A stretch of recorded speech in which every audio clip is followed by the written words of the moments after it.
Some worlds punish cruelty. This one punishes kindness. Qing Shu is a side character from a dark fantasy novel called Reverend Insanity. He never tries to win. He never schemes. He never chases power. And that is exactly why his story matters. Because Qing Shu shows what happens when a good man survives in a world that was never built for him. This is Qing Shu. Let's start with something the story only hints at, if you're reading carefully. Qing Shu is talented, peak B rank, brushing the threshold of A rank. And he's not just talented, he's dependable, he's respected. He's the kind of young man who naturally becomes the backbone of a clan. And that was the problem. The elders didn't want a rising star they couldn't control. They didn't want a leader chosen by merit, instead of politics. So they did what Gu World always does to moral threats.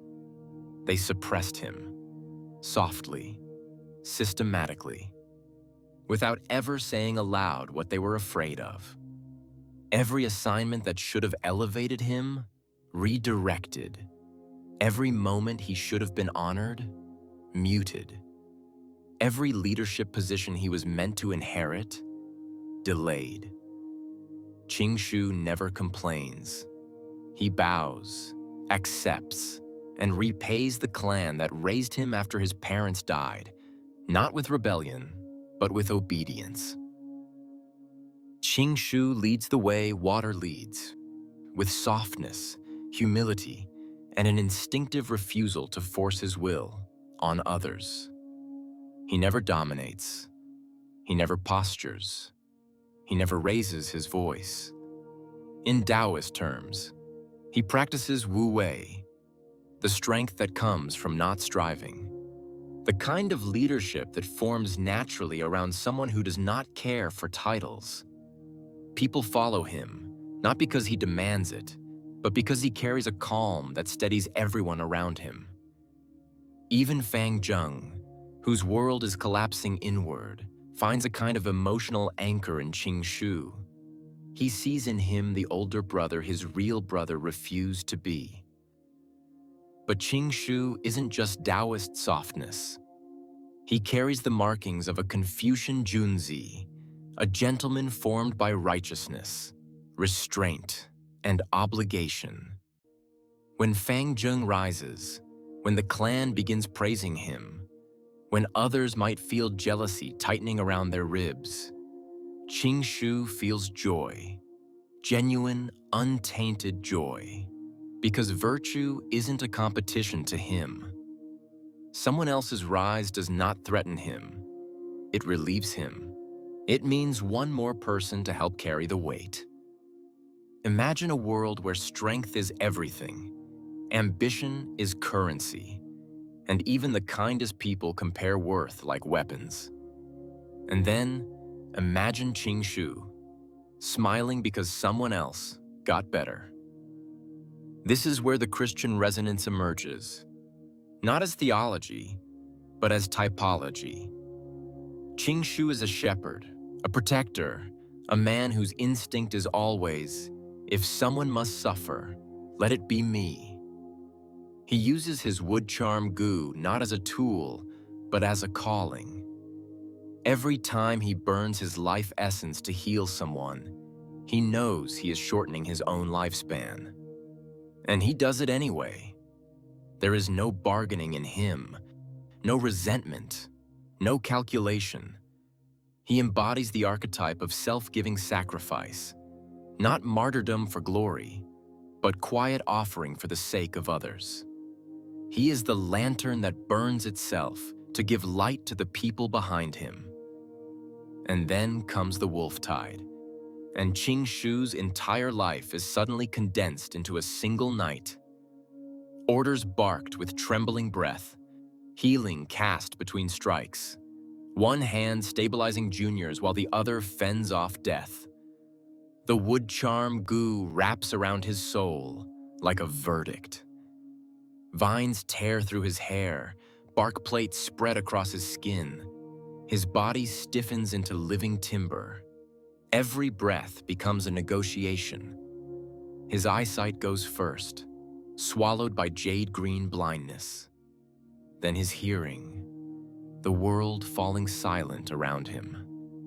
Then his consciousness, flickering in and out, like a candle guttering in a storm. By the end, Qing Shu is fighting Bai Ningbing with one sense left: touch. A human being reduced to nothing but discipline, and still refusing to fall. He can't see the icicles shattering around him. He can't hear the cracking of bark as his body corrodes. What he can feel is retaliation, each impact telling him where to swing the next vine. And somehow, half-blind, half-conscious, mind dissolving into wood, he wraps Bai Ningbing in vines and lifts him off the ground, both of them choking, both of them dying. A tree spirit wrestling an ice demon on a mountain path littered with corpses. But the wood charm goo doesn't give second chances. It eats the last of him, consumes what remains of his humanity. And when the ice finally closes over his body, he is frozen upright, a tree spirit in mid-struggle, a monument to a man who refused to break. Bai Ningbing looks at him, this half-human, half-tree, all-sacrifice figure, and mutters the coldest eulogy in Volume 1. Your death has meaning. I will remember it. But almost no one else sees it happen, except Fang Zheng. He watches the entire thing from the slope, every transformation, every risk, every moment Qing Shu buys them one more breath to escape. He screams for him. He tries to run forward. He's held back by terror and the knowledge that he cannot help. And when Qing Shu falls, something in Fang Zheng, something fragile, hopeful, moral, cracks down the middle. After the battle, Fang Zheng receives Qing Shu's final letter. In it, Qing Shu admits, "One day I will die, but when that moment comes, I can leave with no regrets." Fang Zheng breaks down silently. No wailing, no theatrics, just the shattering of a world view. Because Qing Shu wasn't just a senior, he wasn't just the clan's hope. He was the closest thing Fang Zheng ever had to a true older brother. So, what does Qing Shu represent in the novel? He is the Taoist sage, caught inside the machinery of politics. The Confucian Junzi, asked to carry the weight of an entire clan.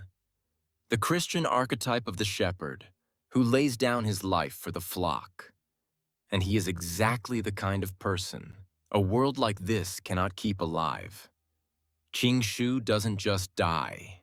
He is used up by the very people who needed him most. I'm Mr. Mayflower. This is the first in a series of essays on Reverend Insanity, looking at its characters not for their power, but for what they reveal about human nature. If this kind of reading interests you, you'll probably like what comes next.